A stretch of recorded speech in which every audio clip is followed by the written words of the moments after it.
The envelope came at 6:42 in the morning, slipped under the cafe's front door like a knife between ribs. Sofia Reyes found it when she arrived to start the ovens, her keys still jangling in her hand, the pre-dawn Chicago air biting through her thin jacket. She knew what it was before she opened it. Final eviction notices had a particular weight to them, a heft that felt like the world pressing down on your chest. 48 hours to vacate the premises or face legal action. $15,000 in back rent, plus penalties, plus legal fees. The numbers swam before her eyes, impossible and damning. She stood in the doorway of Café Esperanza Hope Café, the name her father had chosen 23 years ago when he'd first opened these doors and felt hope drain out of her like water through a sieve. If you're enjoying this story so far, don't forget to hit the like button and subscribe. Drop a comment telling me where in the world you're watching from. I love hearing from you. The cafe smelled like her childhood, cinnamon and coffee, fresh bread, and the ghost of her father's cologne. Miguel Reyes had died 2 years ago, his heart giving out while he kneaded dough for the morning rush. Sofia had found him slumped over the wooden counter he'd built with his own hands, flour dusting his graying hair like snow. She'd kept the cafe running, because she couldn't bear to let it die too. Because every morning when she unlocked these doors, she felt him here, in the worn floorboards that creaked in the same spots, in the espresso machine he'd saved for 3 years to buy, in the recipe cards written in his careful handwriting, edges stained with oil and time. But love didn't pay rent. Grief didn't negotiate with landlords. Sofia folded the eviction notice with careful hands and tucked it into her apron pocket. Then she did what she always did. She turned on the lights, fired up the ovens, and started making conscious Mexican sweetbread shaped like seashells, golden and perfect, and utterly pointless because in 48 hours, none of this would be hers anymore. The morning rush was typical for a Wednesday. Mrs. Chen from the laundromat next door, ordering her usual café con leche and a bolillo roll. Marcus, the construction worker who always left a $5 tip even though his coffee only cost $2. Young couples pushing strollers, elderly men playing dominoes in the corner booth her father had designated as the Parliament, where neighborhood problems got solved over strong coffee and stronger opinions. Sofia moved through the familiar choreography of service. Smile, take orders, pour coffee, deliver food, pretend her world wasn't ending. She was good at pretending. She'd had practice. "Miss Sofia," Mrs. Chen said as Sofia refilled her cup. "You look tired. You're working too hard." "I'm fine, Mrs. Chen. Just didn't sleep well. You need to take care of yourself. Your father, God rest him, he would want you to rest sometimes." Sofia forced another smile. "I'll rest when I'm dead." The words came out harsher than she'd intended. "Mrs." Chen's face crumpled with concern. But Sofia was already moving away, disappearing into the kitchen where she could breathe without someone watching. She braced her hands on the steel prep counter her father had installed, the metal cool against her palms. 48 hours. That's all she had left. 48 hours to somehow conjure $15,000 from thin air, or watch everything her father built get auctioned off to the highest bidder. The lunch rush came and went. Then the afternoon lull, when only a few regulars nursed coffee and worked on laptops, stealing Wi-Fi and warmth. Sofia cleaned tables mechanically, her mind spinning through impossible calculations. She'd already maxed out her credit cards, keeping the cafe afloat. Already borrowed what she could from friends who had nothing to spare. Already sold everything of value she owned except her father's wedding ring, which hung on a chain around her neck and which she'd die before selling. By 4 o'clock, the afternoon sun slanting through the windows in golden bars, Sofia made a decision. She couldn't do this anymore. Not today. Not with the eviction notice burning a hole in her pocket and her father's ghost watching her fail. She walked to the door and flipped the sign to closed, even though she usually stayed open until 8. Let the evening customers find somewhere else. Let the world turn without her for one goddamn night. She was wiping down the last table when she heard the door chime. She'd forgotten to lock it. "I'm sorry," she called without looking up. "We're closed for the day. There's a coffee shop 2 blocks west. The sign says you're open until 8. The voice stopped her mid-wipe. Deep, quiet, with an edge that suggested arguing would be unwise. Sofia turned. A man stood in the doorway, backlit by the late afternoon sun. Tall, broad-shouldered, wearing a charcoal suit that probably cost more than 3 months of her rent. Dark hair, olive skin, and eyes so brown they looked black. He held the hand of a small girl, maybe 7 years old, with long dark hair and 2 braids, and enormous eyes that watched Sofia with careful wariness. Sofia recognized them. They came in sometimes, usually late evening when the cafe was nearly empty. Always sat in the back corner, never caused trouble. The girl liked the chocolate conchas, and the man always ordered black coffee and paid in cash, leaving generous tips. "I know what the sign says." Sofia heard herself respond, her voice harder than she'd intended. "I'm closing early. Family emergency." It wasn't entirely a lie. Losing everything her family built qualified as an emergency. The man studied her with an intensity that made her skin prickle. Not threatening exactly, but assessing. Like he could read the exhaustion in her shoulders, the desperation she was trying to hide. "I understand," he said, finally. "But my daughter had a difficult day at school. This is the only place she'll eat when she's upset." His hand rested protectively on the girl's shoulder. "Please. One order to go. We'll be gone in 5 minutes." Sofia looked at the child. Really looked. The girl's eyes were red-rimmed like she'd been crying. Her small hands clutched her father's with the grip of someone holding onto the only solid thing in a storm. "God damn it." 5 minutes, Sofia said. "What do you want?" The relief that crossed the man's face was subtle but unmistakable. 2 chocolate conchas and a hot chocolate for Isabella. Black coffee for me. Isabella. Sofia hadn't known the girl's name before. She moved behind the counter, grateful for something to do with her hands. The conchas were still fresh from the afternoon bake, golden and perfect, and dusted with cinnamon sugar. She warmed them slightly, made the hot chocolate the way her father had taught her real melted chocolate, not powder, with a touch of cinnamon and vanilla. When she brought the order to their usual table, they'd sat down despite her saying it was to go. Isabella's face transformed. Not quite a smile, but close. The wariness eased from her eyes.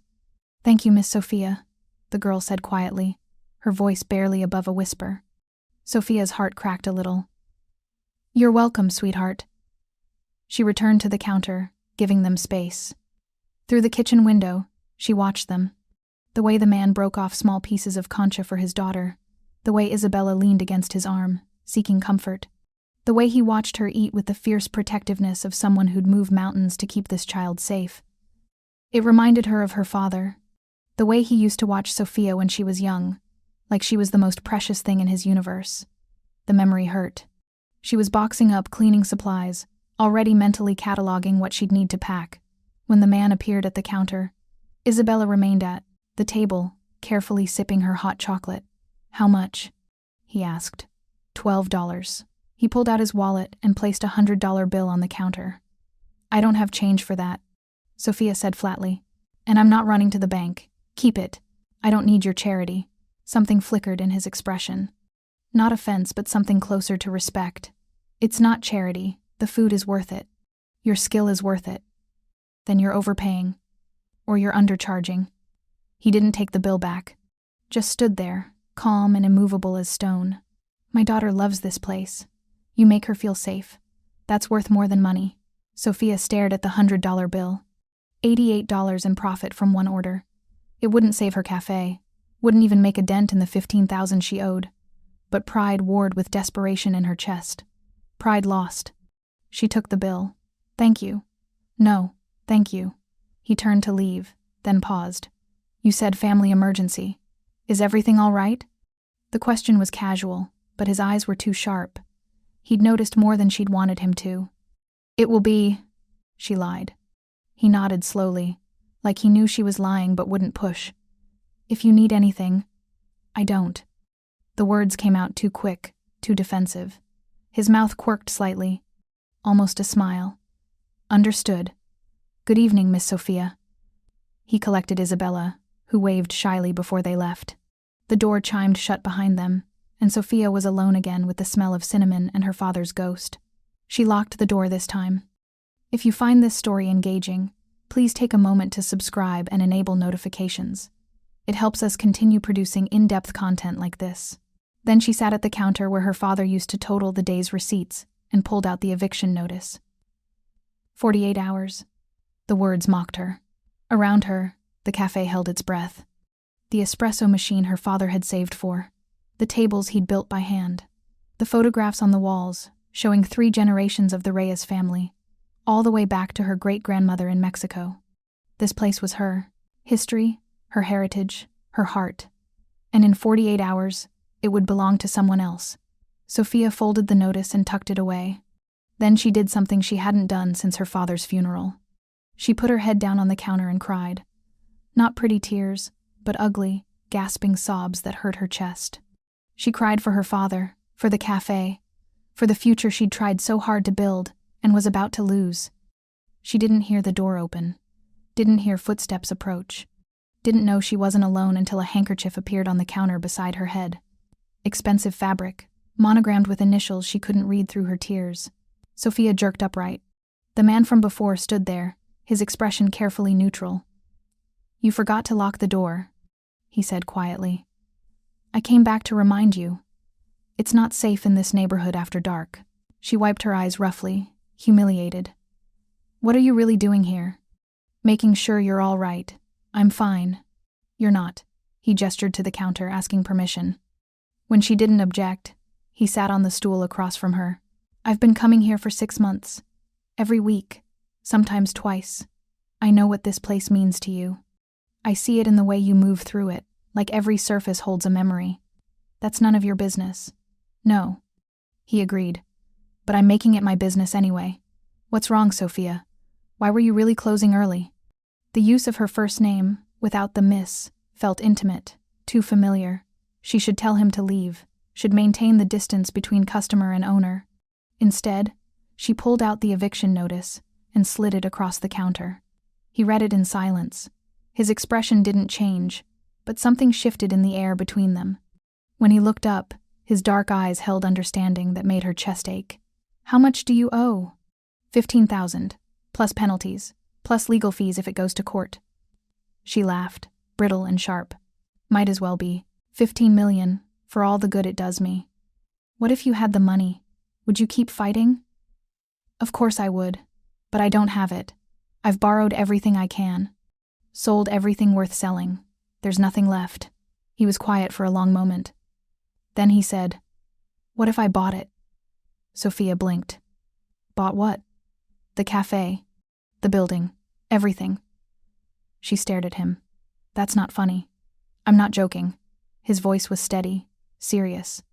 "I'll buy the building from your landlord, pay off your debt, and you can stay. Run the cafe exactly as you do now. Nothing changes except who owns the property." "Why?" The word came out sharp with suspicion. "Why would you do that? You don't even know me. I know enough. I know you make my daughter smile, which almost nobody can do. I know you pour love into everything you create. I know this place matters to you more than money." He leaned forward slightly. "And I know what it's like to watch something precious slip away because the world is cruel and arbitrary." Sofia's mind reeled. This had to be a trick, some angle she wasn't seeing. "What do you want in return?" "Nothing. Just keep making good food. Keep treating customers like they matter. Keep being exactly who you are. Nobody gives away that kind of money for nothing." "I'm not giving it away. I'm investing." His eyes held hers. "In something that brings light to a neighborhood that needs it. In a place that reminds me of my mother's kitchen. In the woman who makes my daughter feel safe." The intensity of his gaze made something flutter in Sofia's chest. Not quite fear, but close. This man was dangerous in ways she didn't understand yet. "I don't even know your name," she said. He extended his hand across the counter. "Mateo Castillo." Sofia's blood went cold. She knew that name. Everyone in Pilsen knew that name. The Castillo family controlled the South Side, had for 3 generations. They ran everything from legitimate businesses to operations the news only hinted at. She stood up so fast her stool scraped loudly across the floor. "Get out." Mateo didn't move. "Sofia, get out of my cafe. I don't want your blood money. I don't want anything from you. It's not blood money. It's clean investment capital from legitimate businesses I own. You're a criminal. I'm a businessman." His voice remained calm, maddeningly reasonable. "Who happens to come from a family with a complicated history, but the money I'm offering you is legal. Fully documented. You can verify every dollar. Why?" She gripped the counter to keep her hands from shaking. "Why me? Why this place? Mateo stood slowly, his movements careful like he was approaching something fragile. 6 months ago, I brought Isabella here for the first time. Her mother had just left us. Isabella hadn't spoken in 3 days, hadn't eaten, hadn't cried. Nothing. His voice roughened. You gave her a chocolate concha and told her it was magic bread that made sad hearts lighter. You sat with her while I made phone calls. You treated her like she mattered, not like she was broken. Sofia remembered, the quiet little girl with devastated eyes. She'd done what her father would have done, offered comfort through food and kindness. She started talking again that night. Mateo continued. For the first time in days, she ate dinner. She told me about the magic bread and the nice lady who said sometimes the world is sad, but there's always something sweet to make it better. He met Sofia's eyes. You saved her in a way I couldn't. So yes, I'm offering you money. But it's not charity and it's not a trap. It's gratitude. It's investment in something good. And it's the only way I know to pay forward what you gave my daughter when she needed it most. Sofia's throat tightened. I'm not a charity case. No. You're a fighter who's been fighting alone for too long. He pulled a business card from his wallet and placed it on the counter. Think about it. Call me tomorrow. The offer stands regardless of what you decide about me personally. He walked to the door, then turned back. For what it's worth, Sofia, I understand pride. I understand not wanting to owe anyone anything. But there's a difference between owing and accepting help. Your father built something beautiful here. Don't let pride kill it. Then he was gone, the door chiming softly behind him. Sofia stood in the empty cafe, surrounded by her father's legacy and a stranger's offer. The business card sat on the counter like a live grenade. She picked it up with trembling fingers. Mateo Castillo. Owner, Castillo Property Development. A phone number. An address in a part of town she'd never been to. This was insane. She couldn't accept money from a man like that. Couldn't tie herself to a criminal. No matter how legitimate his businesses appeared on paper, it would compromise everything her father had built, everything she believed in. But the eviction notice sat beside the business card, equally damning. 48 hours to save everything, or lose it forever. Sofia looked around the cafe one more time, at the photographs of her family, at her father's handwriting on the chalkboard menu, at the wooden tables he'd built and the espresso machine he'd loved. Then she picked up her phone and dialed the number on the card before she could talk herself out of it. He answered on the second ring. Sofia, if I agree to this, she said, her voice steadier than she felt. I need conditions, legal conditions, written contracts, everything documented. Of course. And I pay you back, every penny, with interest. This is a loan, not a gift. If that's what you need it to be. And I run the cafe my way. No interference, no criminal activity anywhere near this place. It stays clean. It will stay clean, Mateo said quietly. You have my word. Your word. She laughed, sharp and bitter. From a man I met 3 hours ago. My word is the most valuable thing I own, Sofia. I don't give it lightly, and I don't break it. Ever. The certainty in his voice made her believe him, which was probably stupid. Everything about this was stupid, but the alternative was losing everything. Okay, she whispered. Okay, I accept. I'll have my lawyers draw up the papers tomorrow. The building will be in your name within the week. In my name? You said you were buying it. I am. Then I'm transferring ownership to you. Consider it a lease-to-own arrangement if it makes you feel better. But this cafe will be yours, Sofia. Truly yours. Not held hostage by landlords who don't understand its value. Sofia's eyes burned with fresh tears.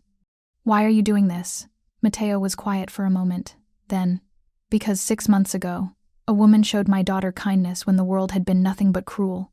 Because I've spent my whole life in darkness, and places like yours remind me there's still light. Because I can. And sometimes that's reason enough. I don't know how to thank you. Keep making magic bread. Keep making my daughter smile. That's thanks enough. He paused. Get some rest, Sofia. Tomorrow we'll handle the paperwork. Tonight, let yourself breathe. He hung up before she could respond. Sofia stood in her cafe, her father's cafe, soon to be legally hers, and felt the weight she'd been carrying for 2 years finally ease slightly. Not gone. She'd accepted help from a man whose world she didn't understand, tied herself to someone powerful and dangerous and possibly criminal. But the cafe was saved. Her father's legacy would survive. And Mateo Castillo, whoever he really was beneath the expensive suit and careful words, had given her something she'd lost: hope. She locked the door properly this time, turned off the lights, set the alarm. Outside, the Chicago evening had turned cold, but Sofia barely felt it. Her mind was spinning with everything that had just happened. A black SUV idled at the curb. The back window rolled down, and she saw Isabella's small face pressed against the glass, waving. Mateo sat beside her, his expression unreadable in the dim light. Sofia waved back, and the SUV pulled away, disappearing into Chicago's evening traffic. She watched until the taillights vanished. Then she walked to the bus stop, her father's ring warm against her chest, a criminal's business card in her pocket, and 48 hours to figure out what she'd just agreed to. The lawyers arrived at 8 the next morning, 3 of them in tailored suits carrying briefcases that probably cost more than Sofia's monthly rent. They transformed her cafe's small back office into a temporary war room, spreading contracts across the desk her father had salvaged from a liquidation sale. Sofia stood in the doorway, coffee in hand, watching them work with the efficiency of people who billed by the hour and made every minute count. Miss Reyes, the lead attorney, a woman in her 50s with steel-gray hair and sharp eyes, gestured to the chair across from her. "I'm Margaret Chen, Mr. Castillo's corporate counsel. Shall we begin?" Sofia sat, feeling distinctly out of place in her own office. "I thought this would be simpler. Mr. Castillo doesn't do simple." Margaret's tone suggested this was a compliment. "He does thorough. Every document here protects you as much as it protects him. More, actually." She wasn't exaggerating. For the next 2 hours, Margaret walked Sofia through contracts that were surprisingly favorable. The building would be purchased from the landlord for market value plus 20%, enough to make him accept immediately. Sofia would hold the title, with Castillo Property Development listed as a silent investor. The loan terms were generous to the point of absurdity: 30 years at 2% interest, with no payments required for the first year. "This doesn't make financial sense," Sofia interrupted. "No investor would agree to these terms. Mr. Castillo isn't most investors." Margaret flipped to another page. "He's also establishing a business development fund for Pilsen neighborhood entrepreneurs. Your cafe is the first recipient, but there will be others. He's invested in making this community thrive." "Why?" "You'd have to ask him." Margaret's expression remained professionally neutral, but something in her eyes suggested she approved of whatever Mateo was doing. "Now, this clause here ensures that you maintain complete operational control. Mr. Castillo cannot interfere with your business decisions, cannot access your premises without invitation, and cannot use the property for any purpose you don't explicitly approve." Sofia read the clause 3 times. It was ironclad. Whatever Mateo's reputation, whatever his family's history, this contract gave her complete autonomy. "There has to be a catch," she said. "There isn't. Mr. Castillo was very specific about that." Margaret gathered the documents. "Sign these, and the building is yours. The landlord has already agreed to the sale. We can close within 48 hours. Sofia's hand trembled as she signed her name on page after page. With each signature, she felt the weight lifting and simultaneously wondered what she was tying herself to. When the last document was signed, Margaret handed her a copy of everything. "Welcome to property ownership, Miss Reyes." She stood, extending her hand. "Mr. Castillo asked me to tell you he'll stop by this evening, if that's acceptable. He'd like to introduce you to some local business owners who might be helpful as you expand." "I'm not expanding," Margaret smiled. "We'll see." They left, taking their briefcases and their unsettling competence with them.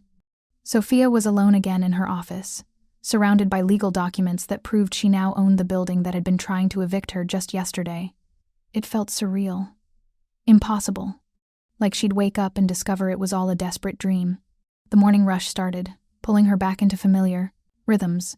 Mrs. Chen appeared at her usual time, ordered her usual coffee, and settled into her usual seat. Marcus, the construction worker, left his usual generous tip. Young mothers gathered with strollers, and the elderly men claimed the parliament booth. Everything was normal. Everything was the same. Except Sofia couldn't stop glancing at the contracts in her office, couldn't stop wondering what price she'd really agreed to pay. Around 11, a man entered the cafe, who made every instinct she had scream danger. He was perhaps 40, wearing an expensive suit that didn't quite hide the violence in his frame. His eyes swept the space with the assessment of someone cataloging vulnerabilities. He approached the counter where Sofia was wiping down the espresso machine. "Sofia Reyes?" His voice was smooth, pleasant. "Wrong. That's me. What can I get you?" "Information." He smiled, showing too many teeth. "I understand you've entered into a business arrangement with Mateo Castillo." Sofia's hand tightened on the cleaning cloth. "I don't discuss my business with strangers." "Of course not. Where are my manners?" He pulled out a business card, sliding it across the counter. "Victor Morales. Morales Development Group. I've been working to revitalize this neighborhood for the past year." Sofia didn't touch the card. She knew exactly what Victor Morales' revitalization looked like. Luxury condos that displaced longtime residents, boutique shops that catered to wealthy newcomers, the systematic erasure of everything that made Pilsen actually Pilsen. "I'm not interested in selling," she said flatly. "I'm not asking you to sell. Not yet." His smile widened. "I'm simply introducing myself as a neighbor. I own 6 buildings on this block already. It's only a matter of time before I own them all. This building isn't for sale. Everything's for sale at the right price, Miss Reyes." He leaned forward slightly. "But I'm patient. I can wait. And when your arrangement with Castillo inevitably falls apart, and it will. Men like him always disappoint. I'll be here with a very generous offer. I'd like you to leave now." "Of course. Enjoy your cafe while you have it." He collected his card, nodded pleasantly, and walked out. Sofia's hands were shaking. She forced herself to breathe slowly, to not show the customers how rattled she was. But Victor Morales' visit had accomplished its purpose. She felt threatened, exposed, uncertain. She pulled out her phone and called the number Mateo had given her. "Sofia." He answered immediately. "What's wrong?" "How do you know something's wrong?" "Because you're calling me 12 hours after agreeing to a business arrangement. You strike me as someone who'd rather handle things alone unless you had no choice." His voice gentled. "What happened?" Victor Morales was just here. The silence that followed was absolute. When Mateo spoke again, his voice had gone cold. "What did he say?" Sofia recounted the conversation. Mateo listened without interrupting, but she could hear something dangerous building in his silence. "Did he threaten you directly?" he asked when she finished. "Not explicitly. But the implication was clear. I'll handle this." "Handle it how?" "Legally." The word was precise. Victor Morales operates in gray areas, but he's not untouchable. "I'll make it clear that your cafe is off limits. And if he doesn't listen?" "He will." Mateo's certainty should have been reassuring. Instead, it reminded her exactly who she'd agreed to accept help from. "Sofia, I meant what I said last night. This place stays clean. No violence, no intimidation, nothing that compromises what you're building. But I also won't let someone like Morales threaten you. I don't need you to fight my battles. No, you don't. But you also shouldn't have to." He paused. "I'm coming by this evening as planned. We'll discuss security measures." "I don't need security." "You do now.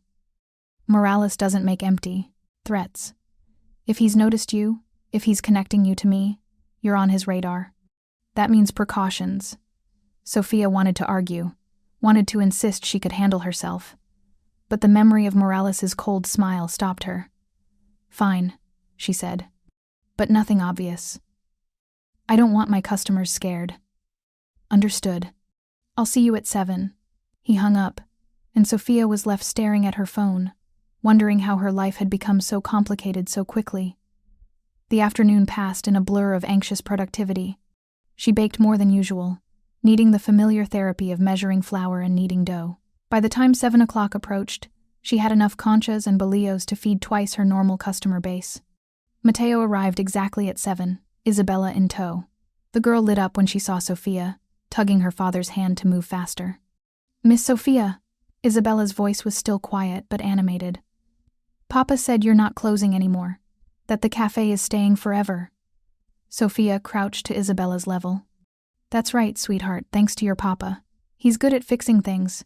Isabella said it, with the absolute certainty of a child who believed her father could solve any problem. "When I'm sad, he fixes it. When things are broken, he fixes them. He certainly does." Sofia met Mateo's eyes over Isabella's head. He looked uncomfortable with the praise, shifting his weight slightly. "Can I have a chocolate concha?" Isabella asked hopefully. "Of course." Why don't you pick out your favorite while I talk to your papa? Isabella skipped, toward the display case. Sofia had never seen the girl so animated before. She seems happy, Sofia observed. She is. Because of you. Mateo's expression was unreadable. The papers are filed. The building is officially yours as of 3 hours ago. Your landlord accepted my offer and vacated his interest in the property. Just like that. Just like that. He pulled out a folder. These are the new property, documents, everything's in your name. I've also taken the liberty of arranging some security upgrades, better locks, a modern alarm system, cameras at entry points. All discreet, nothing that will alarm your customers. Sofia flipped through the documents, seeing her name on the deed. Her building, her property, her legacy secured. Thank you, she said quietly. I know I said it last night, but I don't think you understand what this means to me. I understand more than you think. Mateo glanced around the cafe, taking in the photographs on the walls, the worn wooden tables, the chalkboard menu in Spanish and English. My mother owned a restaurant, small place in Little Italy, nothing fancy, but she poured her heart into it. Every dish was made with love, every customer treated like family. What happened to it? She got sick, cancer. The medical bills piled up, and she had to sell to cover costs. Died 6 months later, never setting foot in her restaurant again. His jaw tightened. I was 16. Couldn't do anything to stop it. Couldn't save the one thing that mattered most to her. I'm sorry. Don't be. It taught me something important, that places like this matter. That they're worth protecting. He met her eyes. I couldn't save my mother's restaurant, but I can save yours. The vulnerability in his admission made Sofia's chest ache. This wasn't just about business or gratitude for kindness to his daughter. This was personal, a wound that had never quite healed. Your mother would be proud, Sofia said softly, of who you've become, of what you're trying to do. Would she? Mateo's smile was sad. I'm not sure. I've done things she'd find unforgivable to get where I am, but you're using that position to do good now. That counts for something. Before Mateo could respond, Isabella returned with 2 chocolate conchas and a hopeful expression. Can we eat here, please, Papa? It's nice here. Mateo looked at Sofia. If Miss Sofia doesn't mind, I don't mind. Sofia found herself smiling. Your usual table? They settled into the back corner booth while Sofia brought hot chocolate for Isabella and black coffee for Mateo. She should return to work, should maintain professional distance. Instead, she found herself sliding into the booth across from them. Tell me about this security system, she said. For the next hour, they discussed practical matters. The cameras would record but store footage locally, not on any cloud system Morales or others could potentially access. The locks were commercial grade. The alarm would alert both Sofia and a security monitoring service Mateo's company employed. Nothing conspicuous, Mateo assured her. Your customers won't notice any changes except that you're safer. And if Morales comes back, the cameras will document everything he says. If he makes explicit threats, we'll have evidence. Mateo's tone was matter-of-fact, but I'm also having someone keep an eye on the block, discreetly. You won't see them, but they'll be there. A bodyguard? Absolutely not. Not a bodyguard. Just awareness. Someone who can alert you if there's trouble. Sofia wanted to argue, but the memory of Morales' smile stopped her. Fine, but they stay invisible. I mean it, Mateo. I won't have my cafe turned into some kind of fortress. It won't be. I promise. Isabella had been listening quietly while demolishing her second concha. Now she looked up, chocolate on her nose. Miss Sofia, do you have a little girl? No, sweetheart, I don't. Why not? You'd be a good mama. Isabella, Mateo said gently. That's personal. It's okay. Sofia wiped the chocolate from Isabella's nose with a napkin. The truth is, I've been too busy taking care of the cafe to think about things like that. Maybe someday. You should marry Papa, Isabella announced with the straightforward logic of childhood. Then you could be my mama and make magic bread all the time. Sofia choked on air. Mateo looked mortified. Isabella, that's not we don't. He ran a hand through his hair.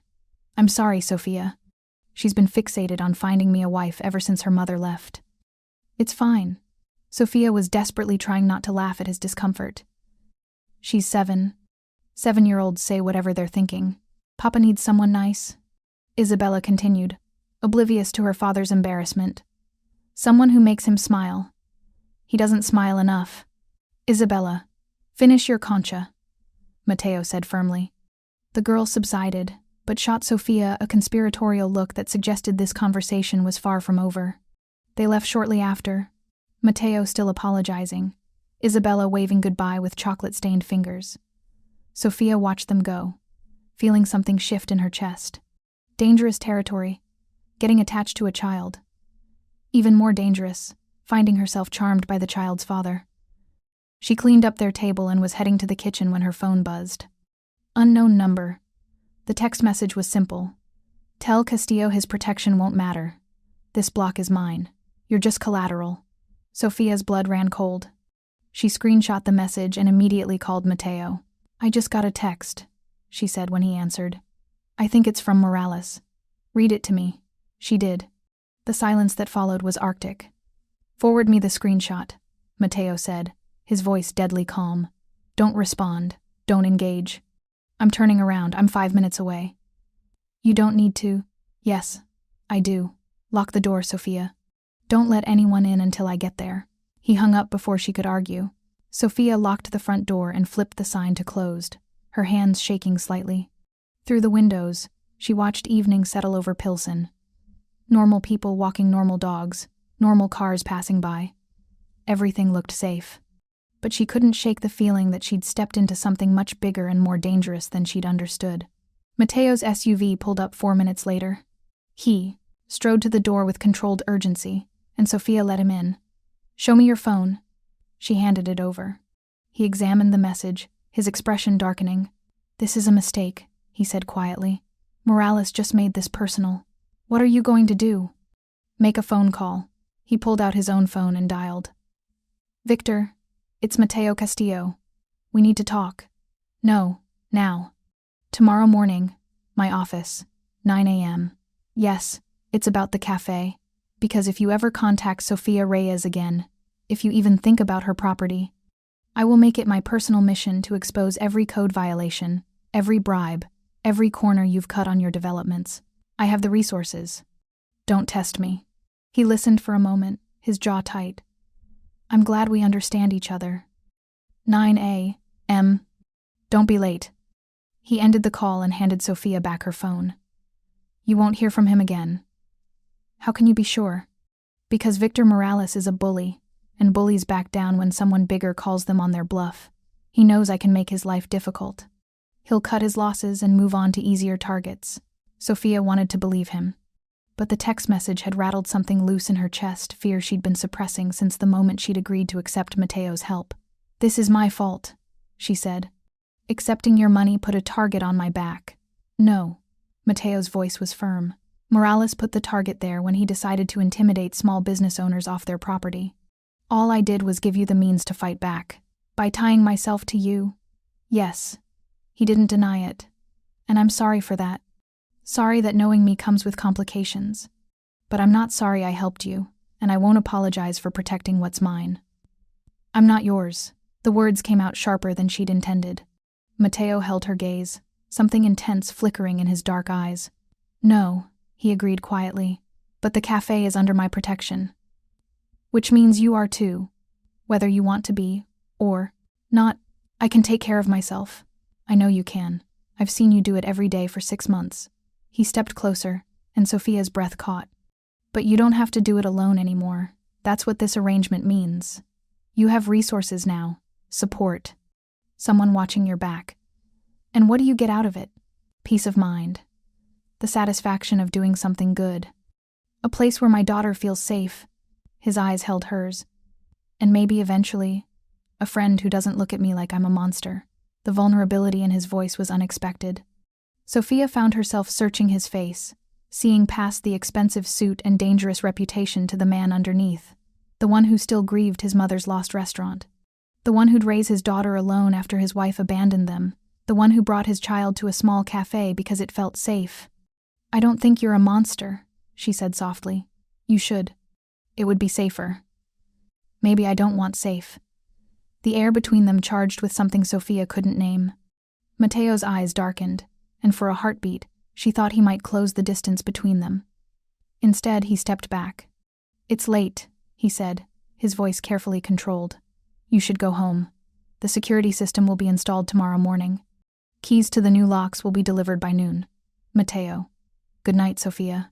He left before she could finish whatever she'd been about to say.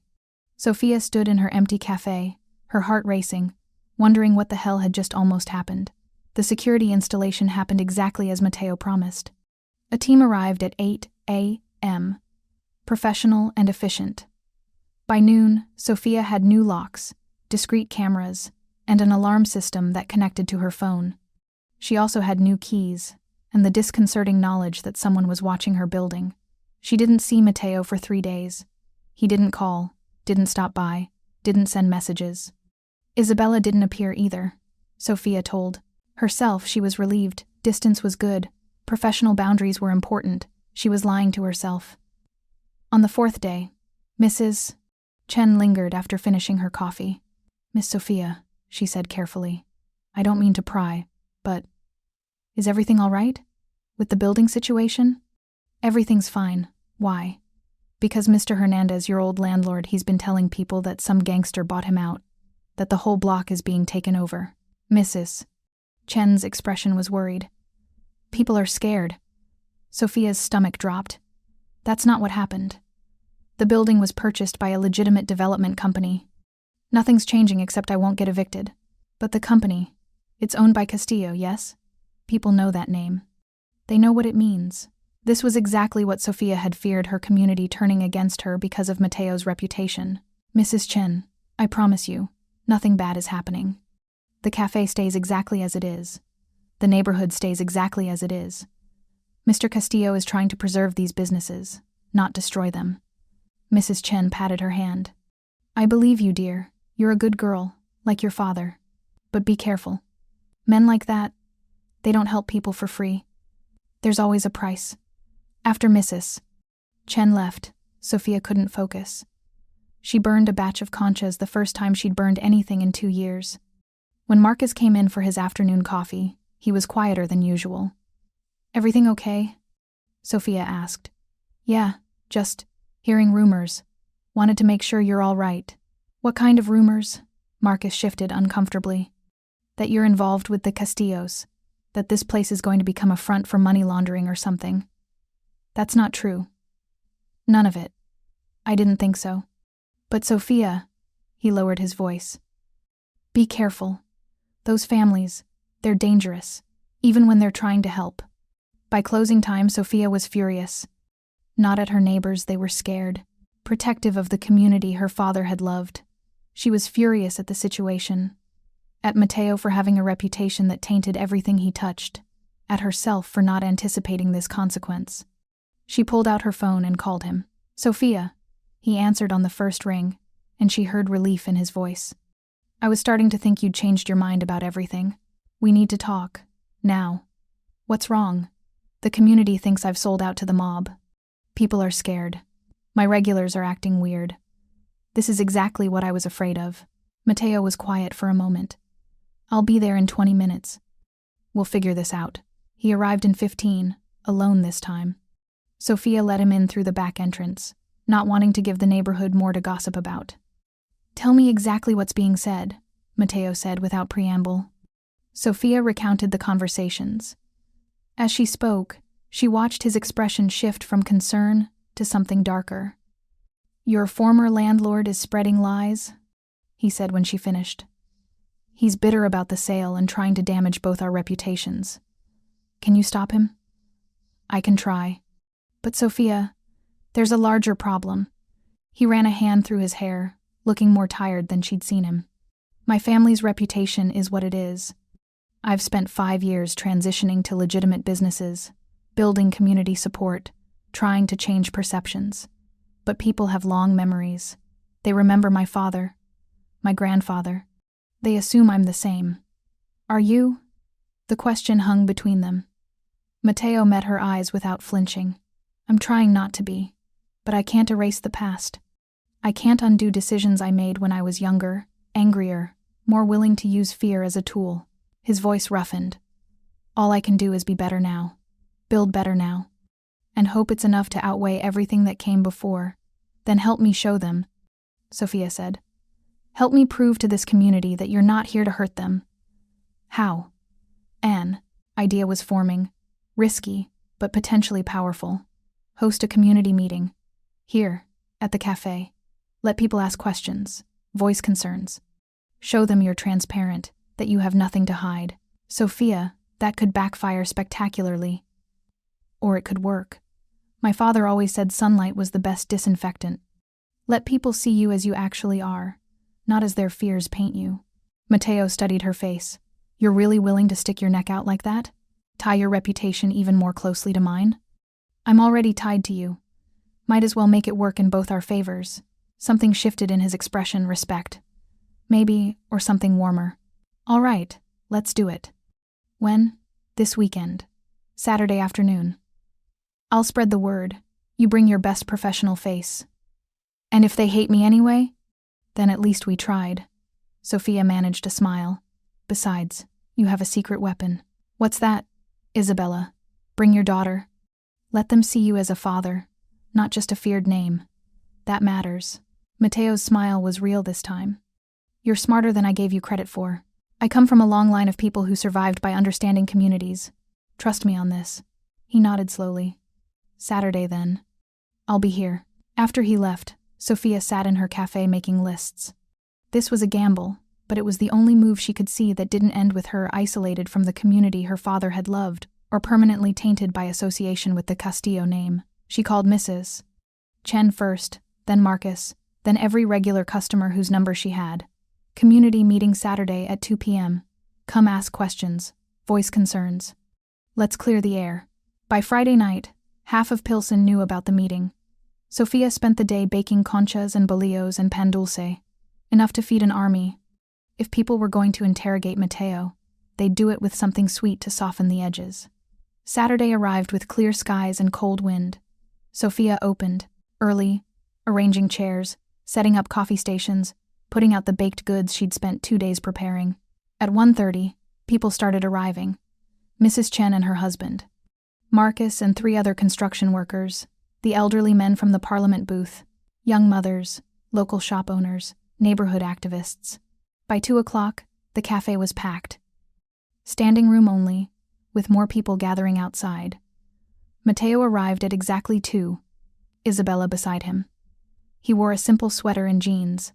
Nothing flashy. Isabella wore a pink dress and clutched her father's hand nervously as they entered. The room went silent. Sofia intercepted them at the door. Thank you for coming. Thank you for setting this up. Mateo's eyes scanned the crowd, wary, uncertain, but resolute. Where do you want me? Center of the room, where everyone can see you. He moved to the middle of the cafe. Isabella pressed against his leg. Sofia stood beside him, a deliberate show of unity. Thank you all for coming, Sofia began.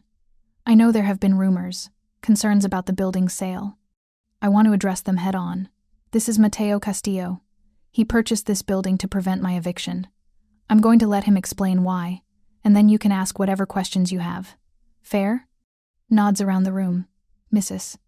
Chen spoke first. Mr. Castillo, everyone knows your family's reputation. Why should we believe this is about helping the community and not about expanding your influence? Mateo didn't flinch. Because I can prove it. I'm not just investing in Sofia's cafe. I'm establishing a small business fund for Pilsen entrepreneurs. $10 million over 5 years, available as low-interest loans to local businesses. No strings attached except that the money stays in this neighborhood. Murmurs rippled through the crowd. Marcus raised his hand. What's the catch? Nobody gives away that kind of money. The catch is, I'm tired of watching neighborhoods die because developers like Victor Morales push out the people who built them. Mateo's voice was steady. My mother owned a restaurant. I watched her lose it to medical bills and predatory lending. I couldn't save her place. But I can save yours. By using money made from what? Someone called from the back. Drugs? Extortion? From commercial real estate, construction, and investment holdings that have been scrutinized by both state and federal auditors. Mateo didn't get defensive. I'm not going to pretend my family's history is clean. It's not. But my businesses now are legitimate, fully legal. If anyone wants to examine the financial records, I'll provide them. An older woman in the front row stood. Mr. Castillo, I'm Rosa Martinez. I've lived in Pilsen for 50 years. I've seen men like you come and go. They all promise to help. They all end up hurting.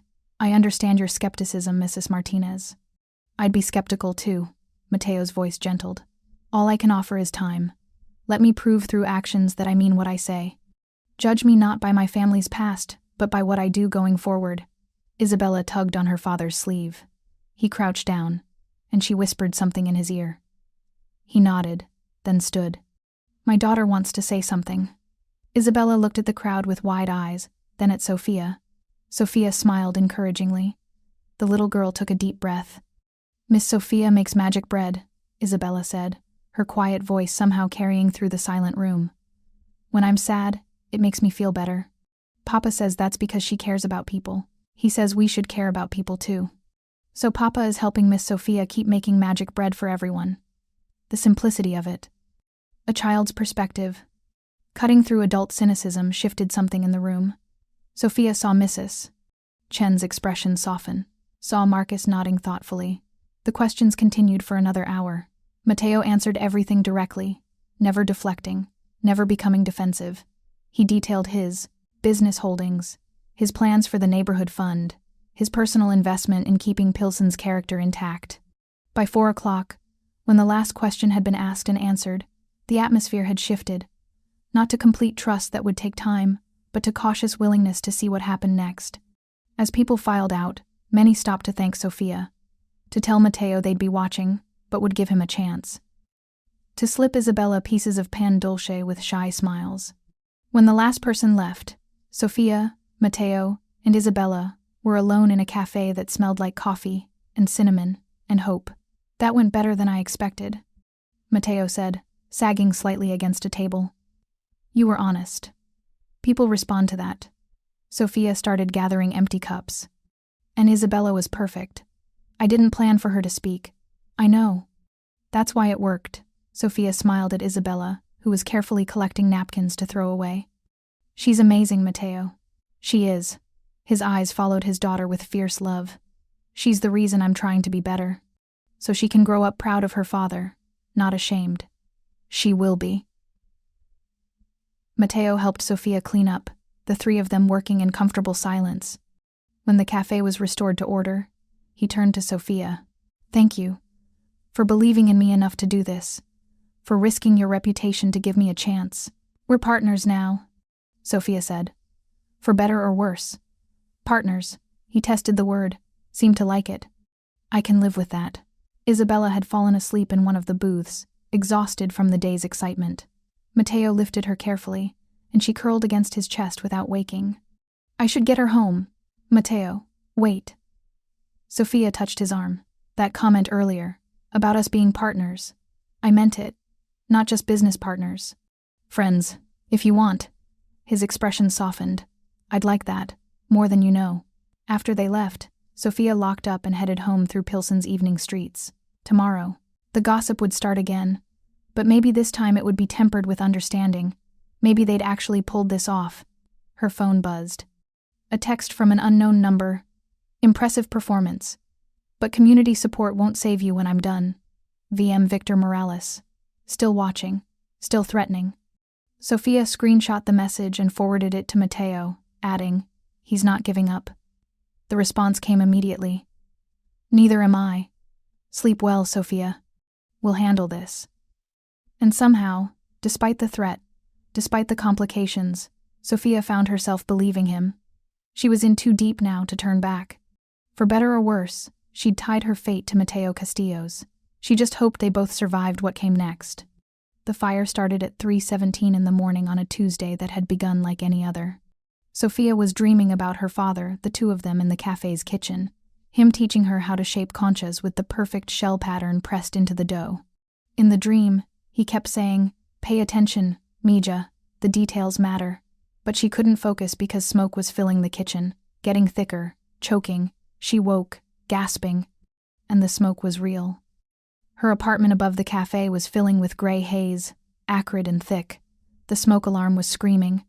Sofia rolled out of bed, hit the floor, remembered every fire safety lesson she'd ever learned. Stay low, get out, don't stop for anything. She crawled to her door, touched it hot, too hot. The fire was in the stairwell. She couldn't go that way. Window, fire escape. Sofia scrambled across her small apartment, threw open the window. Cold November air hit her face as she climbed onto the metal fire escape in nothing but the tank top and shorts she'd slept in. Below her, flames were visible through the cafe's windows.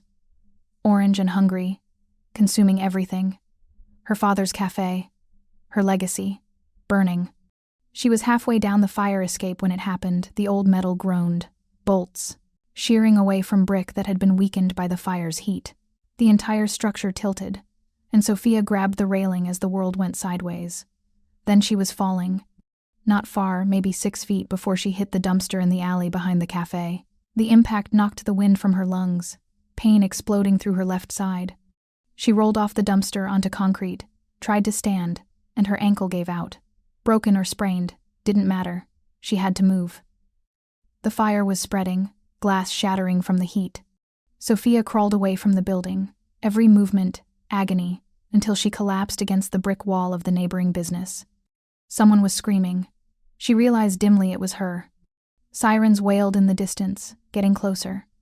Sofia watched flames devour everything her father had built, everything she'd fought to save.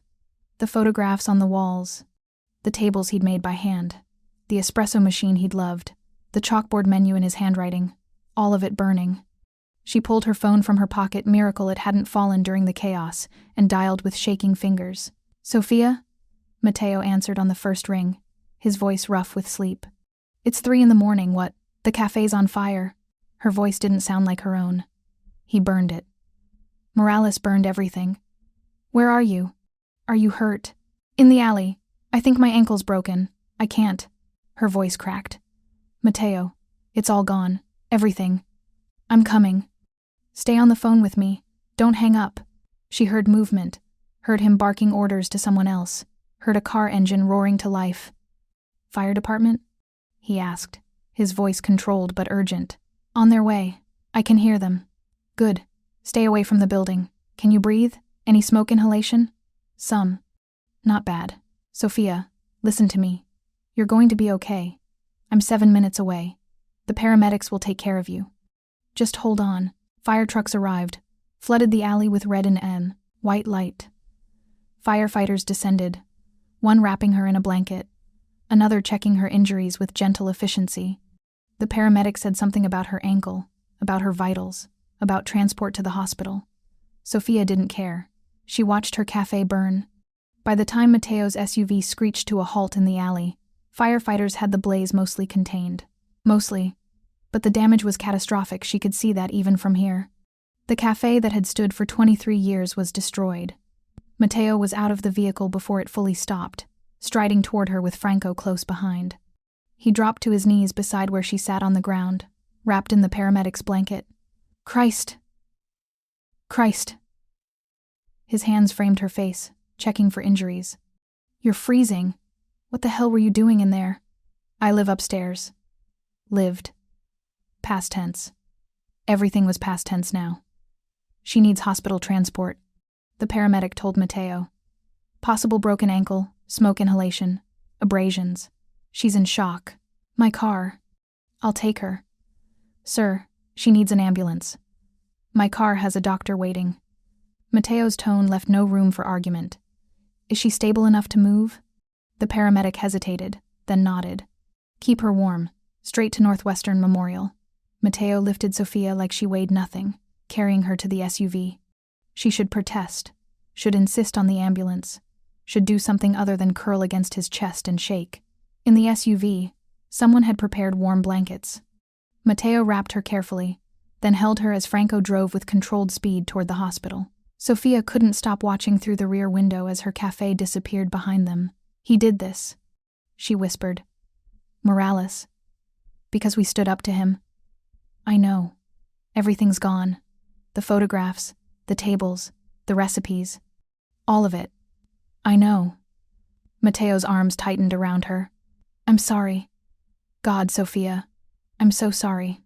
You warned me that there'd be consequences. I didn't. Listen. Stop. His voice was fierce. This isn't your fault. This is on Morales, and I will make him pay for it. I swear to you.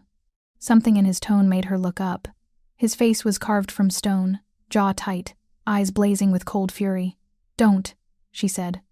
Don't do anything that makes you the man you're trying not to be. He tried to kill you. He burned a building. You were inside that building. Mateo's control cracked slightly. You could have died. If that fire escape had collapsed completely, if you'd been trapped. He stopped, his hands shaking where they held her. I can't lose someone else I care about to senseless violence. The admission hung between them, raw and vulnerable. Sofia reached up, touched his face. I'm here. I'm alive. This time, at Northwestern Memorial, a doctor was indeed waiting one of Mateo's people, someone who owed him favors. She examined Sofia with thorough efficiency. Sprained ankle, not broken. First-degree burns on her hands from the hot door. Mild smoke inhalation. Multiple bruises and abrasions. You're lucky, the doctor said, wrapping Sofia's ankle. A few inches different on that fall, and we'd be having a very different conversation. Lucky. Sofia didn't feel lucky. She felt hollowed out. They kept her for observation until dawn, monitoring her oxygen levels and giving her pain medication that made the world fuzzy at the edges. Mateo stayed the entire time, making phone calls in low, intense tones from the corner of her room. When they finally discharged her at 7 a.m., gray morning light filtering through the windows, Mateo carried her to the SUV again despite her protests that she could walk with crutches. Where am I taking you? Franco asked from the driver's seat. Sofia opened her mouth to say her apartment, then remembered. Her apartment was gone. Everything was gone. Her clothes, her photos of her father, her entire life, gone. Her voice broke. I don't know. My house, Mateo said. She's coming to the estate. I can't impose. You're not imposing. You're accepting help because you have nowhere else to go and you're injured. His tone softened. Please, Sofia. Let me do this. She was too tired to argue. Too hurt. Too devastated. The estate looked different in morning light, softer, less intimidating. Franco helped her inside while Mateo spoke with his security team. A housekeeper Sofia hadn't met appeared with clothes that would fit simple, comfortable things. Guest suite is ready, the woman said kindly. I'm Elena. Anything you need, you just ask. The guest suite was larger than her entire apartment had been. Cream walls, a massive bed with soft linens, windows overlooking gardens. It was beautiful and foreign and wrong. Elena helped her shower, humiliating but necessary with her sprained ankle, and change into soft pajamas. By the time she was settled in bed, exhaustion was dragging at her like an undertow. Mateo appeared in the doorway. Can I come in? Sofia nodded, and he entered, carrying a tray with tea and toast. Elena says you need to eat something with the pain medication. I'm not hungry. I know. Eat anyway. He set the tray on the bedside table and sat in the chair near the window. I've had people at the cafe since sunrise. The fire marshal is calling it arson. Accelerant was used gasoline, poured through the mail slot and lit. They found evidence of forced entry at the back door. Morales. Can't prove it yet. But yes, almost certainly. Mateo's hands clenched on the chair arms. I've called in every favor I have with the police department. They're treating this as attempted murder, not just arson. Will it matter? Men like him don't get caught. This one will. The certainty in his voice was absolute. I won't let him walk away from this. Sofia picked at the toast, forcing herself to eat because Mateo was watching with concern that made her chest ache. When she'd managed a few bites, he visibly relaxed. You should sleep, he said. Your body needs rest to heal. I don't want to sleep. Every time I close my eyes, I see it burning. Then I'll stay. Until you do sleep. You don't have to. I want to. He moved the chair closer to the bed. Rest, Sofia. I'll be here. She wanted to argue, wanted to maintain independence and pride. But the medication was pulling her under, and the knowledge that someone was watching over her made it easier to let go. She slept dreamlessly for 4 hours. When she woke, the room was dim curtains drawn against afternoon sun. Mateo was still there, laptop open, working quietly. He noticed her stirring and closed the computer. "How do you feel?" "Like I got hit by a truck." Sofia tried to sit up, winced at the pain in her side. "How long was I out?" 4 hours. Long enough. He poured water from a pitcher on the nightstand. "Doctor said you'd be sore." Understatement of the century. Sofia drank gratefully, her throat raw from smoke. "Have you heard anything more? About the fire?" "The cafe structure is compromised but not collapsed. Most of the interior is destroyed." Mateo's expression was carefully neutral. "I've had a team secure what's salvageable. Not much, I'm afraid. But I thought you'd want whatever could be saved." Tears burned her eyes. "My father's things?" "We're looking. The photographs on the walls were mostly destroyed, but there's a file cabinet in the back office. It survived. Everything in it should be intact." A sob broke free. Sofia covered her mouth, trying to contain it, but more followed. She'd lost so much: the building, the business, her home. But her father's recipes, his handwritten notes, the documents that proved the cafe's history, those might have survived. Mateo moved to the bed without asking, pulled her against his chest, and let her cry. His hand stroked her hair. His voice murmured words she didn't process but found comforting anyway. "I'm sorry," she gasped when she could speak again. "I'm being ridiculous. You're being human. You've earned the right to fall apart. I can't afford to fall apart. I have to figure out what to do next, where to live, how to rebuild." The enormity of it crashed over her. "God, Mateo, I don't even know where to start." "You start by healing. Everything else, we'll handle together." "Why are you doing this? Why do you care so much?" He pulled back slightly, enough to meet her eyes. His expression held something that made her breath catch, not just concern, but something deeper, more dangerous. "Because 6 months ago, a woman showed my daughter kindness when the world had been cruel. Because that same woman makes me want to be better than I am.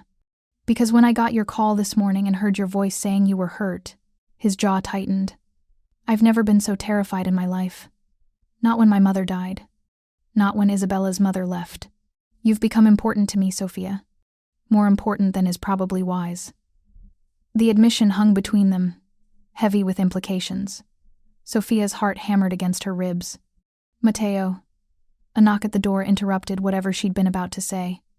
Franco entered, his expression grave. "Boss, we have a situation." The fire marshal found something.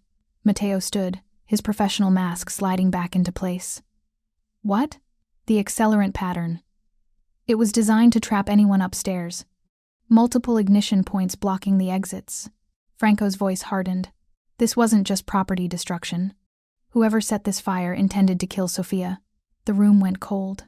Sofia felt the words like physical blows. Someone had tried to murder her, not scare her, not threaten her, actually kill her. "Victor Morales," Mateo said, his voice deadly calm. "Can't prove it yet," Franco replied, "but we're working on it. I've got people looking into his movements last night. Security footage from surrounding businesses, everything. Find him. I want to know where he is and what he's doing every fine minute of every day." Already on it. Franco left, and Mateo stood at the window, his back rigid with controlled fury. Sofia could practically see the violence he was restraining. "Don't do something you'll regret," she said quietly. "I won't regret making him pay for what he did to you. You'll regret becoming the man Isabella doesn't recognize. The man your mother wouldn't be proud of." He turned, eyes blazing. "He tried to kill you, and you'll make him pay legally. With evidence. Through the system." Sofia struggled to sit up straighter. "You said you're trying to be better, to transition away from violence. Prove it now, when it's hardest." "You don't understand what you're asking." "I understand exactly what I'm asking. I'm asking you to be the man you want Isabella to grow up respecting. The man who builds communities instead of destroying them." Her voice strengthened despite the pain. "If you go after Morales violently, you prove everyone right who says you'll never be anything but your family's legacy. Is that what you want?" The silence stretched between them, taut with tension. Finally, Mateo's shoulders sagged slightly. "No. That's not what I want." He returned to the chair, looking suddenly exhausted. But Sofia, he tried to kill you. I can't just let that go. I'm not asking you to let it go. I'm asking you to destroy him the way I would, with evidence, with exposure, with consequences that actually matter. Men like Morales thrive in the shadows, drag him into the light. A knock came again, but this time it was Elena with lunch. Behind her, a small figure peered around the doorway. Papa? Isabella's voice was tiny, uncertain. Is Miss Sofia okay? Come here, sweetheart, Mateo said, and Isabella ran to him. He lifted her onto his lap, and she immediately twisted to look at Sofia with wide, frightened eyes. I heard you talking about a fire. Was it Miss Sofia's cafe? Yes, baby. There was a fire last night. Is the cafe gone? Tears welled in Isabella's eyes. The magic bread place. Sofia's heart cracked. I'm afraid so, sweetheart. Isabella started crying, quiet tears that spoke to how deeply the cafe had meant to her. Mateo held his daughter, his own expression devastated. We'll build it again, Sofia heard herself say, surprised by the conviction in her voice. Even better than before. With your help, if you want. Really? Isabella's face brightened slightly through her tears. Really? I'll need an assistant to taste test all the magic bread. Think you're up for the job? Yes. Isabella scrambled off her father's lap and approached Sofia's bed carefully. I'm sorry your cafe burned. That's really sad. It is sad. But you know what? The cafe wasn't really about the building. It was about the people who came there, the community we built, the connections we made. Sofia managed a smile. Those things can't burn. We'll rebuild, and it'll be even more magical. Isabella climbed onto the bed carefully, mindful of Sofia's injuries, and hugged her gently. Over the girl's head, Sofia met Mateo's eyes. The gratitude and emotion there made her chest tight. These people, this unexpected family she'd somehow found were worth fighting for, worth rebuilding for. Later that evening, after Isabella had been coaxed back to her own room with promises that Miss Sofia would stay for a while, Mateo returned to Sofia's suite. She likes you more than is probably good for her, he said, settling into his now familiar chair. The feeling's mutual. Sofia, about what I said earlier about you being important to me. Don't. She held up a hand. Don't take it back or qualify it. I'm too tired and too hurt for careful navigation of feelings right now. I wasn't going to take it back. He leaned forward, elbows on his knees. I was going to say that I meant it. Every word. You've become essential to me in a way I didn't see coming. And nearly losing you this morning made me realize I can't keep pretending this is just about gratitude or business investment. Sofia's pulse quickened. Mateo, you don't have to say anything. Not now, not until you're healed and thinking clearly. But I needed you to know. When you're ready to rebuild the cafe, I'll be there. When you're ready to figure out what happens next between us, I'll be here. His dark eyes held hers. I'm not going anywhere, Sofia Reyes. The promise in his voice was absolute, and for the first time since waking to smoke and flames, Sofia felt something other than devastation. She felt hope. 2 days passed in a haze of pain medication and healing. Sofia spent most of her time in the guest suite, leg elevated, letting her body recover. Elena brought meals. Isabella visited constantly, bringing drawings and stories and her infectious determination that everything would be okay. Mateo appeared at odd hours, morning, afternoon, late evening, checking on her, updating her on the investigation, bringing salvaged items from the cafe. The file cabinet had indeed survived. Inside were her father's original recipes, his business records, photographs she'd never seen. Each item Mateo delivered felt like recovering a piece of her father's soul. On the third day, Sofia was finally cleared to move around on crutches. She made her way downstairs, determined to feel human again. She found Mateo in his office, surrounded by papers, looking drawn and exhausted. Have you slept at all? She asked from the doorway. He looked up, surprised. You should be resting. I've been resting for 3 days. I'm going stir-crazy. She hobbled into the room and settled into the leather chair across from his desk. What's all this? Victor Morales' entire business history. Mateo gestured at the papers. Bank records, property deals, construction permits, everything. I've had a team of forensic accountants and investigators working around the clock. Find anything? Everything. A grim smile crossed his face. Building, code violations, bribery, fraud, money laundering. Morales has been cutting corners for years, paying off inspectors, hiding debt through shell companies. It's all here. Can you prove it? With enough documentation to put him away for 20 years. Mateo pulled out a thick folder. I'm turning it all over to the district attorney tomorrow. Federal prosecutors, too, for the money laundering charges. Sofia felt something release in her chest. You're doing it the right way. Because you asked me to. His eyes met hers. Because you're right that Isabella deserves a father she can be proud of. Because I'm tired of being defined by violence. What about the arson? Can they connect Morales to the fire? Still working on that. But we found the man he hired, petty criminal with a record, turned himself in when he realized attempted murder carried harder time than he'd bargained for. He's cooperating, giving testimony in exchange for a reduced sentence. So it's over? Morales will be arrested? By the end of the week. Mateo leaned back in his chair. The district attorney wanted to move immediately, but I asked them to wait.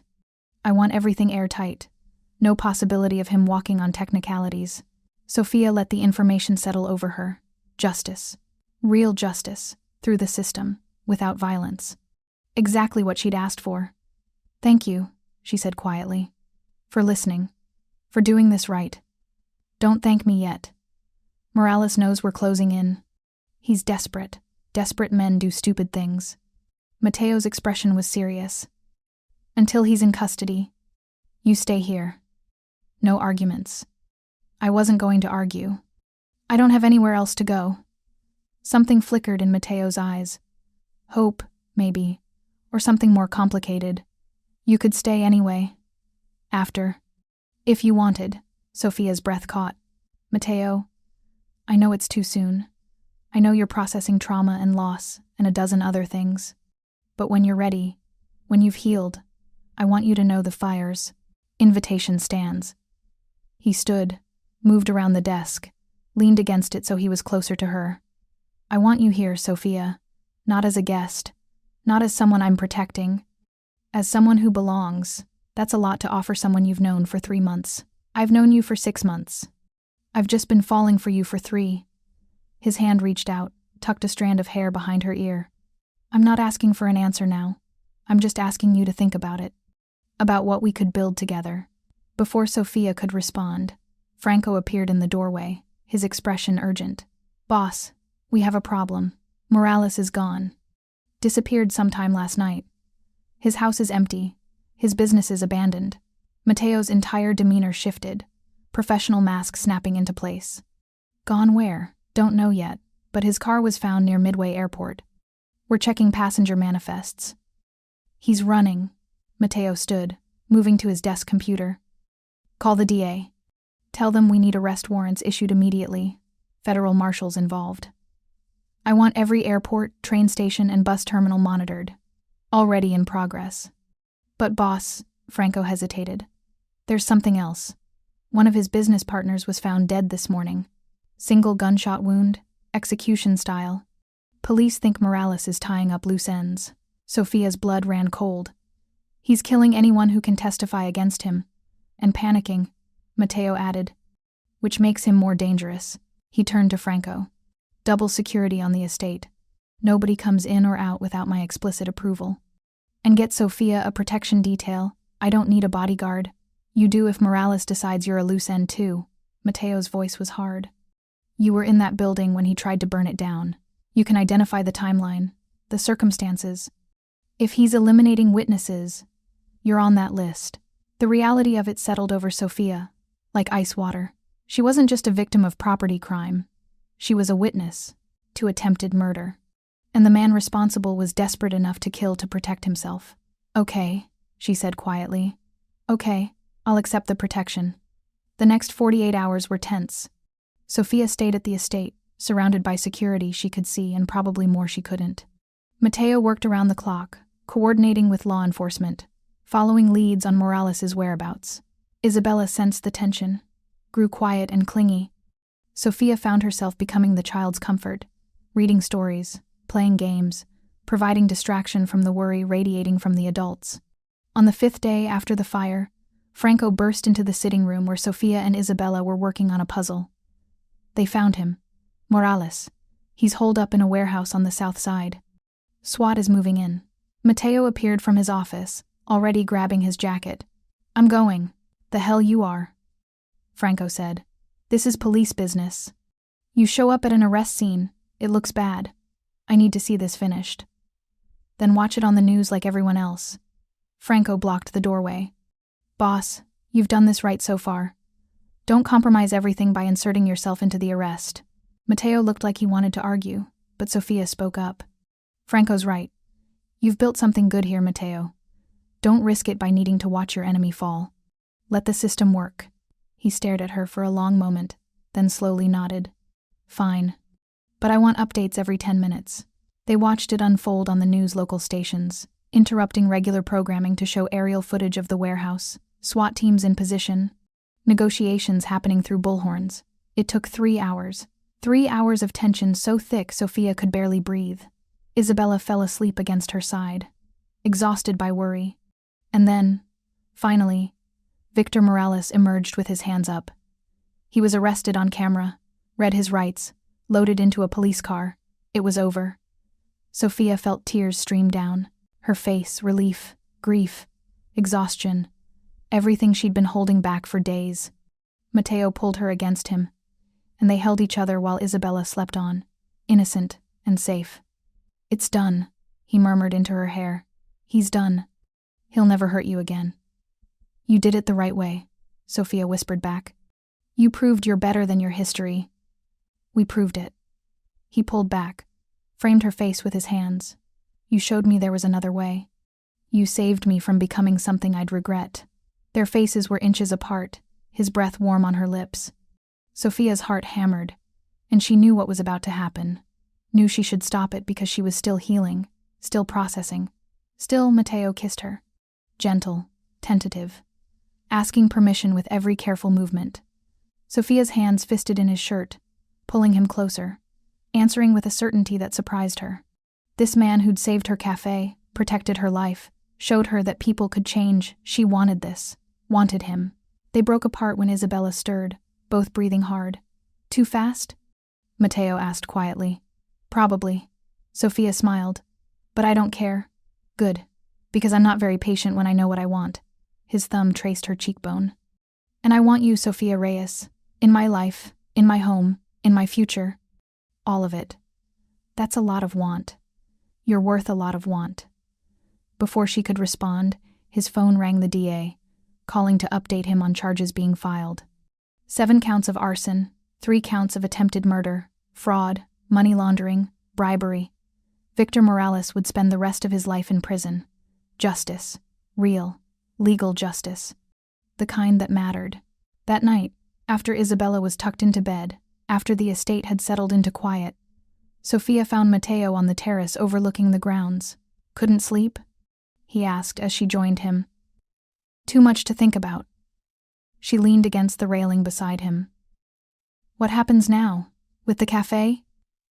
We rebuild. Better? Stronger. Exactly as you want it. He turned to face her. I've already had architects draw up preliminary plans.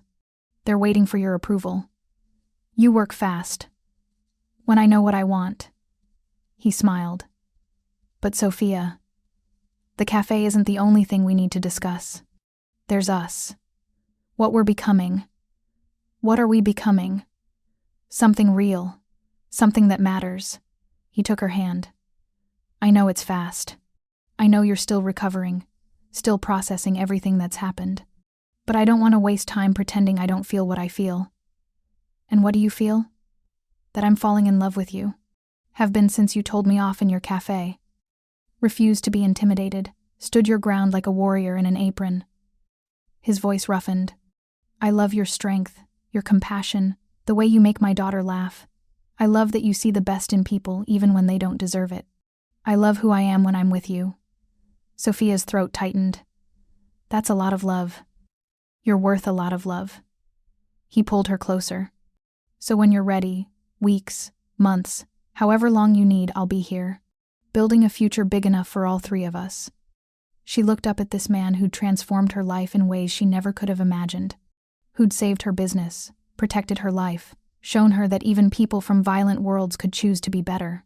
"I don't need weeks," she heard herself say. "I don't need months to know what I feel.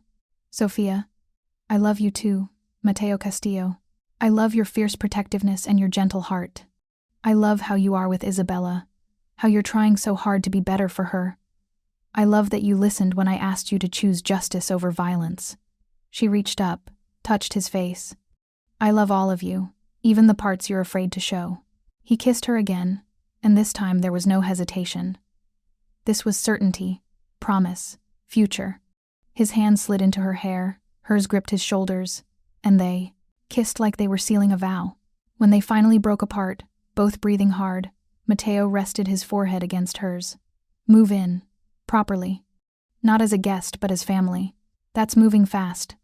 Life's too short to move slow. I almost lost you once. I won't waste the time we have." His eyes held hers. "I want to wake up with you every morning. Want Isabella to have you in her life permanently. Want to build something real with you." Sofia thought about her burned cafe, her lost apartment, her shattered life. And then she thought about what she'd gained: this man, this child, this unexpected family. "Okay," she whispered. "Yes, I'll stay." Mateo's smile was brilliant, transforming his face. "Yeah?" "Yeah." She laughed, giddy and certain. "Let's build something together. The cafe, a future, all of it." He swept her up despite her protests about her ankle, spun her around on the terrace under Chicago's night sky. And Sofia felt something she hadn't felt in years, not just hope, but joy. 3 months later, Sofia stood in front of a brick building in Pilsen that looked nothing like the cafe that had burned and everything like home. The new Café Esperanza was bigger, brighter, designed with input from the entire community. Floor-to-ceiling windows let in natural light. The kitchen was state-of-the-art, but arranged exactly as her father had taught her. The walls held photographs, some salvaged from the fire, others new, showing the community coming together to rebuild. Above the counter, in her father's handwriting that she'd had enlarged and mounted, was his favorite saying, "We fill bellies and hearts here. Everyone welcome." The grand reopening was scheduled for noon. By 11:30, a line stretched around the block. Mateo found her in the kitchen, dressed in her apron, tears streaming down her face. "Hey," he said softly, pulling her against him. "What's wrong?" "Nothing's wrong. Everything's right." She laughed through her tears. "My father would have loved this, all of it. The new cafe, the community support, you. You think he'd approve? Of a reformed mafia boss who treats his daughter like a princess and makes his girlfriend cry happy tears." Sofia smiled up at him. "He'd probably have threatened your life if you hurt me, then invited you to Sunday dinner. I would have gladly accepted both." Mateo kissed her forehead. "Ready for this?" "Ready." They opened the doors together, and the community flooded in. Mrs. Chen with her husband, Marcus with his construction crew, the elderly men from the parliament booth. New faces and old, everyone coming to celebrate resilience, community, hope. Isabella worked the crowd like a tiny diplomat, offering samples of magic bread and telling everyone about how Miss Sofia had rebuilt better than before. Around 2 o'clock, when the initial rush had subsided slightly, Mateo pulled Sofia aside. "I have something for you." He handed her a small wooden box. Inside were keys, old, tarnished, familiar. Her father's keys to the original cafe, salvaged from the rubble. "I had them restored," Mateo said. "They don't open anything now, but I thought you'd want them." Sofia clutched the keys, feeling her father's presence like a warm hand on her shoulder. "Thank you for understanding what this means. I understand legacy." He took her hand. "And I understand that sometimes the best way to honor the past is by building an even better future." That evening, after the last customer had left and the cafe had been cleaned, Sofia, Mateo, and Isabella sat in the back booth, the one designated as the new parliament, the one her father would have loved. "To new beginnings," Mateo said, raising his coffee cup. "To magic bread," Isabella added, her hot chocolate mustache making them both laugh. "To family," Sofia finished, looking at these two people who'd become her heart. "However we found each other." They clinked cups, and through the cafe windows, Pilsen stretched out, around them vibrant, alive. theirs to protect and nurture. 3 months of living at the estate had transformed Sofia's understanding of what family meant. It wasn't just blood or legal documents. It was Isabella climbing into her bed during thunderstorms. It was Mateo bringing her coffee exactly how she liked it before she'd even woken up. It was Sunday dinners where Elena cooked and Isabella set the table with elaborate precision, and they all pretended not to notice when Mateo got emotional about having people who actually wanted to sit with him. But the cafe, this new, beautiful cafe, this was the bridge between her past and her future, a place where both parts of herself could exist simultaneously. "Miss Sofia?" Isabella tugged on her sleeve. "Can I tell you a secret?" "Of course, sweetheart." Isabella leaned close and whispered, "I asked Papa to marry you. He said he's working on it." Sofia's eyes shot to Mateo, who had the grace to look embarrassed. "Isabella," he said with exaggerated patience, "we talked about letting me handle the timing. But you're too slow," Isabella protested. "You love her. She loves you. That's what people who love each other do, they get married." "Out of the mouths of babes," Sofia murmured, trying not to laugh at Mateo's discomfort. "She's not wrong," Mateo admitted, then reached across the table to take Sofia's hand. "Though I had planned something more romantic than my daughter spoiling the surprise in the cafe 30 minutes after opening day." Sofia's heart stuttered. "Mateo, I know it's fast. I know by conventional standards, we should wait longer, do this more slowly." His thumb traced circles on her palm. "But I learned something from almost losing you. Life doesn't wait for perfect timing, and I don't want to waste another day not being completely honest about what I want." He slid out of the booth, and Sofia's breath caught as he knelt beside the table. From his pocket, he pulled a small velvet box. "Sofia Reyes, you walked into my life and changed everything. You made me believe I could be better. You showed my daughter what love looks like. You rebuilt hope from ashes."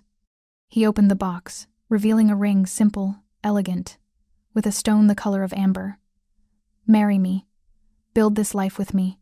Let me spend every day earning the gift of your presence." Sofia looked at this man kneeling in her father's cafe, a cafe that existed because he'd refused to let her lose everything.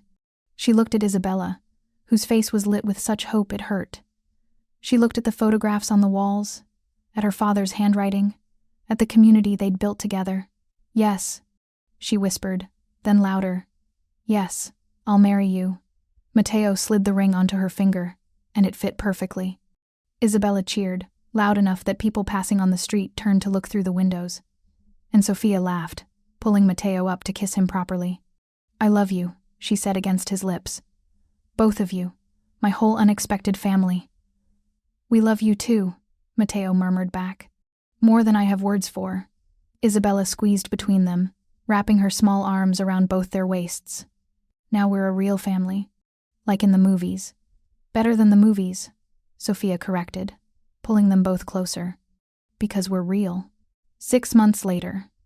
The wedding took place in Café Esperanza on a Saturday afternoon in May, when the Chicago spring was finally shaking off winter's last grip. Sofia had insisted if her father couldn't walk her down the aisle, at least she'd marry in the place that held his memory. The cafe had been transformed.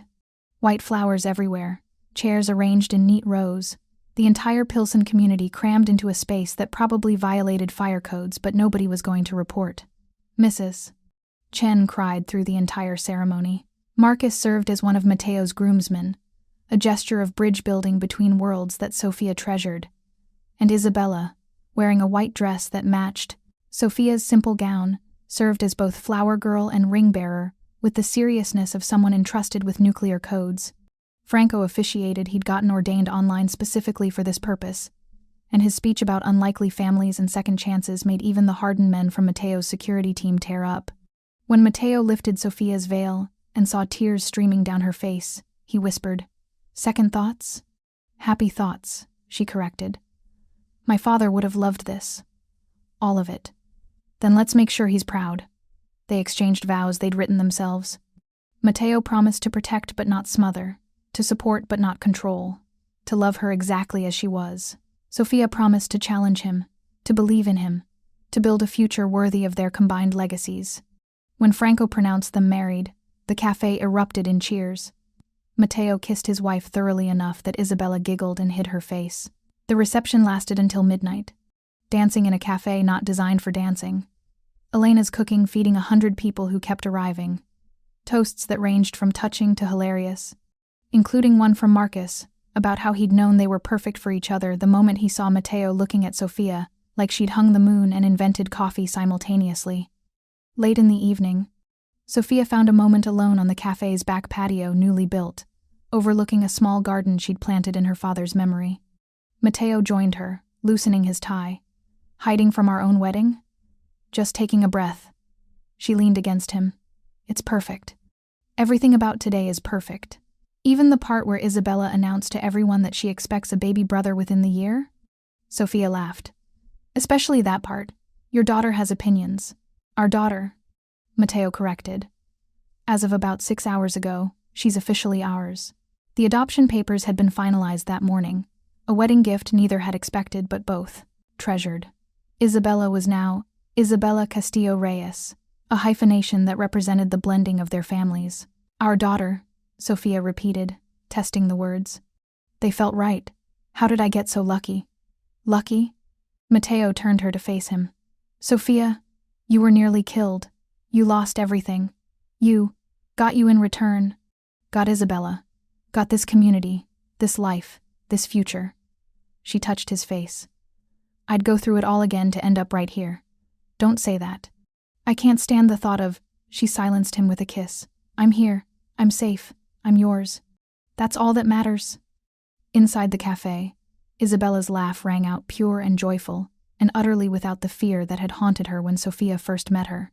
Through the windows, they could see her dancing with Franco, spinning in circles, completely secure in being loved. We did good, Mateo murmured, watching his daughter. Against all odds, we built something real. We did. Sofia took his hand. And we're just getting started. 1 year later, Sofia Castillo Reyes stood in the cafe's kitchen at 5 a.m, hands deep in dough. Her father's recipe card propped against the mixer. Her wedding ring caught the light. She still wasn't used to it. Still found herself smiling every time she noticed it.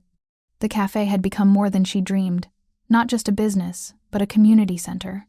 They hosted literacy classes in the evenings, provided meeting space for neighborhood organizations. Employed 12 people now, all from Pilsen, all paid fairly. And the small business fund Mateo had established? It had grown. 15 local entrepreneurs had received loans in the past year.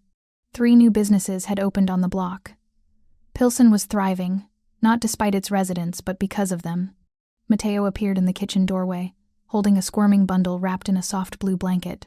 Someone wants his mama, Mateo said, exhaustion and love warring on his face. Sofia washed her hands and took Miguel, named for her father, into her arms. 3 months old and already possessing his father's dark eyes and his mother's stubborn determination. He'd been born 2 weeks early, surprising everyone, arriving into the world with opinions about the timing that nobody could argue with. Hungry? She asked. Settling into the rocking chair Mateo had installed in the corner of the kitchen specifically for nursing breaks. Always, Mateo watched them with an expression that still made Sofia's breath catch. How do you do this? Run a business, raise 2 kids, look beautiful at 5 a.m. Coffee and stubbornness.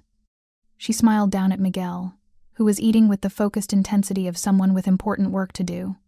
And a partner who brings me, said Coffee, and takes middle-of-the-night feedings without complaining. I'll always take the night feedings. Mateo crouched beside the rocking chair. You carried him for 9 months. Least I can do is let you sleep occasionally. Isabella thundered down the stairs. She'd recently decided she was old enough to come to the cafe before school, to help with morning prep. At 8 years old, she took her self-appointed role as assistant manager very seriously. Good morning, family. She kissed the baby's head, then Sofia's cheek, then her father's forehead with the efficiency of someone on a mission. What are we making today? Conchas and bolillos. The usual. Sofia shifted Miguel to her shoulder for burping. Want to help with the cinnamon mixture? Obviously. Isabella was already washing her hands with the thoroughness of a surgeon. Miss Sofia, Mama, can I invite my entire class to lunch today? We're studying small businesses, and I want to show them ours. Our cafe is not a show-and-tell exhibit, Mateo said, but his tone was fond. But it's the best small business in Chicago. Miss Rodriguez said so. Miss Rodriguez is your teacher. She has to be nice to us. Still, Sofia found herself smiling. But yes, you can invite your class. Call it a field trip. I'll prepare extra food." Isabella cheered and threw herself into bread making with the enthusiasm that characterized everything she did these days. The scared, silent child from 2 years ago had transformed into this bright, confident girl who believed she could change the world one concha at a time. By 6 a.m., the cafe smelled like heaven. By 7, early customers were arriving, the faithful who'd been coming since her father's day, the new ones who'd discovered them after the reopening. By 8, the place was full, and Sofia was in her element. Mateo worked the counter with her during morning rush. He'd insisted on learning the business, on being an actual partner rather than just a financial investor. He was terrible at latte art, but made up for it with charm that had their female customers giggling and their male customers admitting grudging respect. Around 10, when the rush subsided, Margaret Chen arrived, not the Mrs. Chen, who was a regular customer, but Mateo's corporate lawyer, who'd become a friend. "I have news," Margaret announced, setting her briefcase on a table. "Victor Morales was sentenced yesterday. 35 years. Federal prison. No possibility of parole." Sofia felt something release in her chest. Residual tension she'd been carrying for over a year. "It's really over. It's really over." Margaret pulled out documents. "And there's more. The properties he'd acquired through fraud are being sold. The city is giving first right of refusal to the original business owners or their families. Several buildings on this block will be available if community members want to purchase them. Creating stable ownership," Mateo said, understanding immediately. "Preventing another developer from doing what Morales tried?" "Exactly. I've already drafted investment proposals for the community fund to help people secure mortgages." Margaret's smile was satisfied. "Pilsen is going to be owned by Pilsen. The way it should be." After Margaret left, Sofia found herself standing in the cafe, looking around at everything they'd built.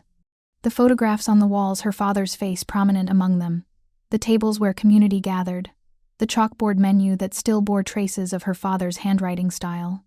Mateo appeared beside her, Miguel asleep in his arms.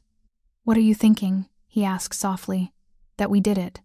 Everything we talked about, building something good, creating community, honoring my father's legacy, we actually did it." "You did it. I just provided resources." "No." She turned to face him. "We did it together. Your money, my vision, Isabella's heart, this community's determination. All of it working together." She looked at her husband, this man who'd started as a stranger, who wouldn't leave when she asked, who'd become her partner in every sense of the word. The mafia boss who'd chosen community building over violence, the father who'd raised a confident daughter, the man who'd shown her that people could change, that legacies could be rewritten, that hope could grow from ashes. "I love you," she said simply. "Thank you for not leaving when I told you to." Mateo's smile was everything. "Thank you for letting me stay." Isabella appeared, tugging both their hands. "Come on, Mrs. Chen brought her grandson and he wants to learn about magic bread." They followed their daughter, their fierce, loving, impossible daughter, back into the cafe's warmth. And Sofia Reyes, former orphan, former failure, former woman who'd nearly lost everything, looked at her family and her community and knew with absolute certainty, this was home.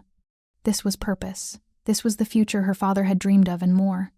And she'd built it one choice at a time, starting with the night she'd told a stranger to leave and he'd offered her the world instead. Thank you so much for watching until the end. If you loved this story, check out the other videos on your screen now. I think you'll really enjoy them. And don't forget to subscribe if you haven't already.